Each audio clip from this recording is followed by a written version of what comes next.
ಚಾನೆಲ್ಗೆ ಎಲ್ಲರಿಗೂ ಸ್ವಾಗತ. ಇವತ್ತು ನಾನು ಮಶ್ರೂಮ್ ಪಲ್ಯ ಮಾಡೋದನ್ನ ಹೇಳ್ಕೊಡ್ತೇನ್ರಿ. ಇದನ್ನ ಮಶ್ರೂಮ್ ಅನ್ನ ಅಣಬೆ ಅಂತನೂ ಕರೀತಾರ, ಮತ್ತ ಆಳಂಬಿ ಪಲ್ಯ ಆಳಂಬಿ ಅಂತನೂ ಕರೀತಾರ್ರಿ. ಇದನ್ನ ನಾನಿವತ್ತ ಮಾಡೋದು ಹೇಳ್ಕೊಡ್ತೇನೆ. ಈ ಆಳಂಬಿ ಪಲ್ಯ ಮಾಡಾಕ ಏನೇನ್ ಬೇಕಂತೇಳಿ ನೋಡೋಣ ಬರ್ರಿ. ಒಂದು 8 ಜನಕ್ಕೆ ಆಗೋಷ್ಟು ಪಲ್ಯ ಮಾಡಾಕತ್ತೇನ್ರಿ. ಆಳಂಬಿ ತಗೊಂಡೇನ್ರಿ, ಒಂದು ಅರ್ಧ kg ಅಷ್ಟು ಆಳಂಬಿ ತಗೊಂಡೇನಿ. ಆಮೇಲೆ ಗೋಡಂಬಿ ತಗೊಂಡೇನ್ರಿ, ಕೊತ್ತಂಬರಿ, ಅಲ್ಲ, ಬೆಳ್ಳುಳ್ಳಿ, ಮತ್ತು ಸ್ವಲ್ಪ ಗರಂ ಮಸಾಲ ಮಾಡಾಕ ಯಾಲಕ್ಕಿ, ಲವಂಗ ತಗೊಂಡೇನ್ರಿ, ಒಂದು 4 ಆಮೇಲೆ ಹಸಿಮೆಣಸಿನ್ಕಾಯಿ, ಉಳ್ಳಾಗಡ್ಡಿ ರೀ, ಟೊಮೆಟೊ, ಮತ್ತು ಮಸಾಲೆ ತಗೊಂಡೇನ್ರಿ. ಚಿಕನ್ ಮಸಾಲೂ ನಡಿತೈತಿ, ವೆಜಿಟೇಬಲ್ ಮಸಾಲಾನು ನಡಿತೈತಿ. ಸ್ವಲ್ಪ ಖಾರ ಪುಡಿ ತಗೊಂಡೇನಿ, ಅರಿಶಿಣ ತಗೊಂಡೇನಿ, ಉಪ್ಪು ತಗೊಂಡೇನ್ರಿ, ಮತ್ತು ಪಲ್ಯ ಮಾಡಾಕ ಎಣ್ಣೆ ತಗೊಂಡೇನ್ರಿ. ಈಗ ಉಳ್ಳಾಗಡ್ಡಿ ಕಟ್ ಮಾಡ್ಕೊಂಡೇನ್ರಿ. ಉಳ್ಳಾಗಡ್ಡಿ ಉದ್ದಗ ಹೆಚ್ಕೊಂಡೇನ್ರಿ, 4 ಉಳ್ಳಾಗಡ್ಡಿ ಮತ್ತು 4 ಟೊಮೆಟೊನು ಉದ್ದಗ ಹೆಚ್ಕೊಂಡೇನಿ. ಮೆಣಸಿನ್ಕಾಯಿ ತಗೊಂಡೇನಿ. ಮತ್ತು ಇವು ಆಳಂಬೆ ಮಶ್ರೂಮ್ ಅನ್ನ ಸ್ವಚ್ಛಗ ನೀರಾಗ ತೊಳ್ಕೊಂಡೇನ್ರಿ. ಹಿಂಗ ಕಟ್ ಮಾಡ್ಕೋಬೇಕು. ಈ ತರ ಕಟ್ ಮಾಡ್ಕೊಂಡು ಅದನ್ನ ನೀರೊಳಗ ಕ್ಲೀನಾಗಿ ತೊಳ್ಕೊಬೇಕ್ರಿ. ಸ್ವಲ್ಪ ಅದ ಮಣ್ಣು ಹತ್ತಿರ್ತೈತಿ, ಅದನ್ನೆಲ್ಲ ನೀಟಾಗಿ ಕ್ಲೀನಾಗಿ ತೊಳ್ಕೊಬೇಕ್ರಿ. ಇದನ್ನ ಕಟ್ ಮಾಡಿ ತೊಳೆದು ಇಟ್ಕೊಂಡೇನ್ರಿ ಮಶ್ರೂಮ್. ಈಗ ಬರ್ರಿ ಮಶ್ರೂಮ್ ಪಲ್ಯ ಮಾಡೋದು ಹೇಳ್ತೇನೆ. ಗ್ಯಾಸ್ ಮೇಲೆ ಕಡಾಯಿ ಇಟ್ಕೊಂಡೇನ್ರಿ. ಅದ್ರಾಗ 1 ಚಮಚೆ ಎಣ್ಣೆ ಹಾಕ್ತೇನ್ರಿ.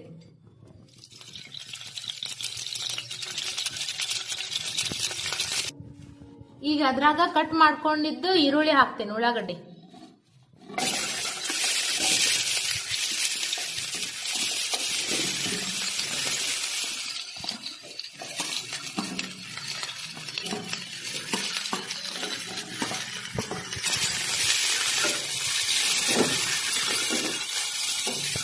ಇದನ್ನ ಈರುಳ್ಳಿ ಸ್ವಲ್ಪ ಫ್ರೈ ಮಾಡ್ಕೊಳ್ತೇನೆ.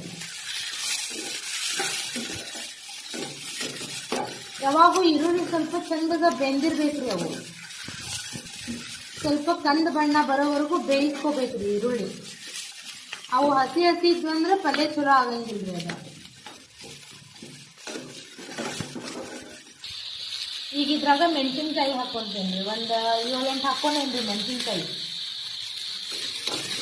ಉಳ್ಳಾಗಡ್ಡಿ ಒಂದ್ ಸ್ವಲ್ಪ ಬೆಂದಾವು, ಅದ್ರಾಗ ಮೆಣಸಿನ್ಕಾಯಿ ಹಾಕೊಂಡೇನಿ.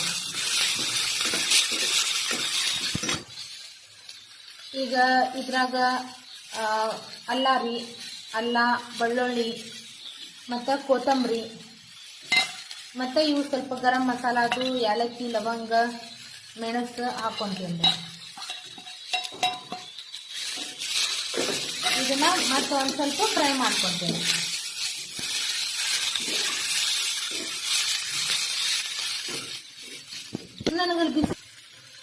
ಈಗ ಇದ್ರಾಗ ಟೊಮೆಟೊ ಹಾಕೊಂತೇನ್ರಿ.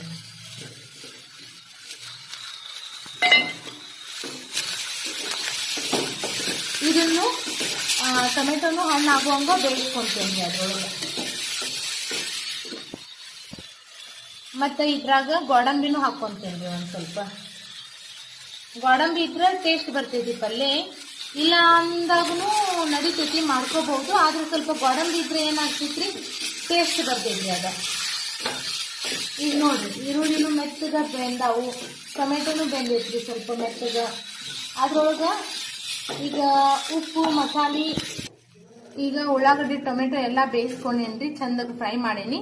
ಅದ್ರಾಗ ಪಲ್ಯಕ್ಕೆ ಹಾಕಾಕ ಉಪ್ಪು ರುಚಿಗೆ ಎಷ್ಟು ಬೇಕೋ ಅಷ್ಟು ನೋಡಿ ಹಾಕೋರಿ. ನಾನೊಂದು 10 ಜನಕ್ಕೆ ಆಗೋಷ್ಟು, 8-10 ಜನಕ್ಕೆ ಆಗೋಷ್ಟು ಮಾಡಾಕತ್ತೇನಿ.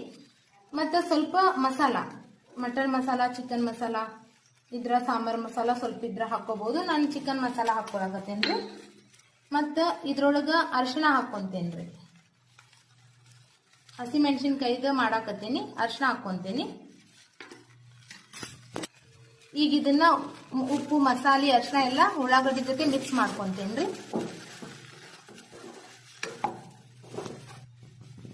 ಈಗ ಗ್ಯಾಸ್ ಆಫ್ ಮಾಡ್ತೇನ್ರಿ. ಇದು ಉಳ್ಳಾಗಡ್ಡಿದ ಎಲ್ಲ ಸ್ವಲ್ಪ ತಣ್ಣಗಾದ್ಮೇಲೆ ಇದನ್ನ ಮಿಕ್ಸಿ ಮಾಡ್ಕೋಬೇಕ್ರಿ.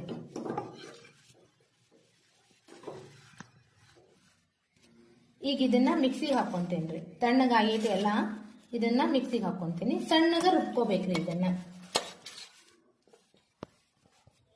ಇದ ಉಳ್ಳಾಗಡ್ಡಿದ ಮಿಕ್ಸಿ ಮಾಡ್ಕೊಂಡೇನ್ರಿ. ಹಿಂಗ ಸಣ್ಣಗ ಮಿಕ್ಸಿ ಮಾಡ್ಕೋಬೇಕ್ರಿ ಇದನ್ನ. ಈಗ ಗ್ಯಾಸ್ ಮೇಲೆ ಕಡಾಯಿ ಇಟ್ಕೊಂಡೇನ್ರಿ. ಅದ್ರೊಳಗ ಒಂದ್ 4 ರಿಂದ 5 ಚಮಚ ಎಣ್ಣೆ ಹಾಕೊಂತೇನ್ರಿ.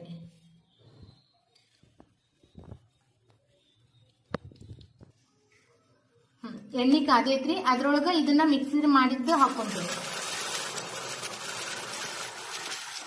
ಅದ ಶೇಂಗಾ ಎಣ್ಣೆ ಐತ್ರಿ, ಪ್ಯೂರ್. ಸ್ವಲ್ಪ ಹಂಗ ಇದು ಅನಸ್ತೈತಿ, ಬರುಗ ಅನಸ್ತೈತಿ.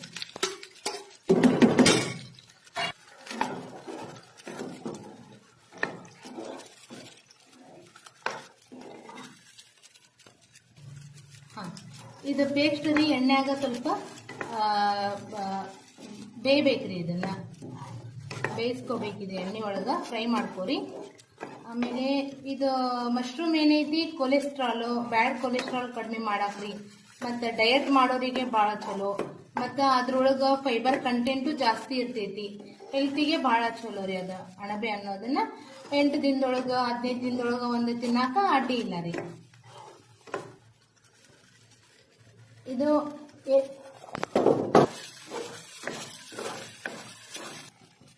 ನೋಡ್ರಿ, ಇದನ್ನ ಚಲೋತ್ನಂಗ ಫ್ರೈ ಮಾಡ್ಕೊಂಡೇನಿ.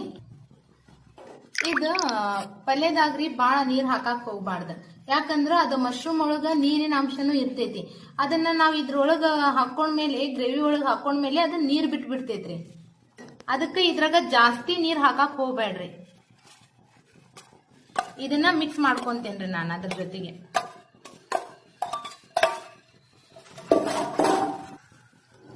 ಈಗ ಇದನ್ನ ಅದ್ರದ್ದು ಗ್ರೇವಿ ಜೊತೆ ರೀ ಫ್ರೈ ಮಾಡೇನಲ್ಲ ಉಳ್ಳಾಗಡ್ಡಿದ, ಅದ್ರ ಜೊತೆಗೆ ನೀಟಿಗೆ ಮಿಕ್ಸ್ ಮಾಡ್ಕೊಂತೇನ್ರಿ. ಇದು ಮಶ್ರೂಮ್ ನೀರ್ ಬಿಡ್ತೈತ್ರಿ, ಅದಕ್ಕೆ ಒಟ್ಟ ನೀರ್ ಹಾಕಕ್ ಹೋಗ್ಬೇಡ್ರಿ. ಸ್ವಲ್ಪ ಅದ್ರ ಮೇಲೆ ಮುಚ್ಚಳ ಮುಚ್ಚಿ ಬಿಟ್ಬಿಡ್ಬೇಕ್ರಿ. ಅದ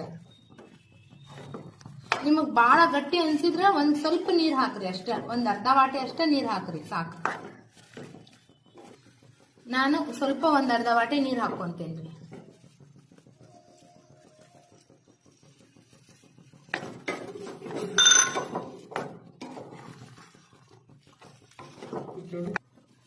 ಈಗ ಇದ್ರ ಮೇಲೆ ಒಂದು ಪ್ಲೇಟ್ ಮುಚ್ತೇನ್ರಿ.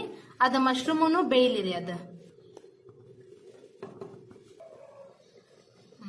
ನೋಡೋಣ ಬರ್ರಿ.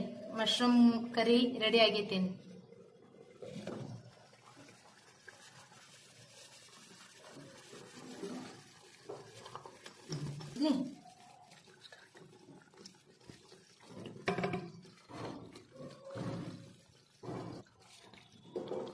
ಪಲ್ಯ ರೆಡಿ ಆಗೈತ್ರಿ. ಅದು ನಾನ್ ವೆಜ್ ತಿನ್ಲಾರ್ದವ್ರಿಗೂ ಇಂಥವ್ ರೆಸಿಪಿ ಮಾಡ್ಕೊಂಡು ತಿನ್ನೋದ್ರಿಂದ ಒಂದ್ ಚೇಂಜ್ ಅನಿಸ್ತೈತ್ರಿ. ನಾನು ಇದ್ರೊಳಗ ಖಾರ ಪುಡಿ ಹಾಕಿಲ್ರಿ, ಅದಕ್ಕೆ ಇದು ಗ್ರೀನ್ ಆಗಿ ಅನ್ಸಾಕತ್ತೈತಿ. ನಾನು ಹಸಿ ಮೆಣಸಿನ್ಕಾಯ್ದ ಮಾಡೇನ್ರಿ. ಇದನ್ನ ಖಾರ ಪುಡಿ ಹಾಕಿನೂ ಮಾಡ್ಕೋಬಹುದು. ಈಗ ಮಶ್ರೂಮ್ ಕರಿ ರೆಡಿ ಆಗೈತ್ರಿ. ಹೆಂಗಾಗೈತಿ ನೋಡೋಣ ಬರ್ರಿ.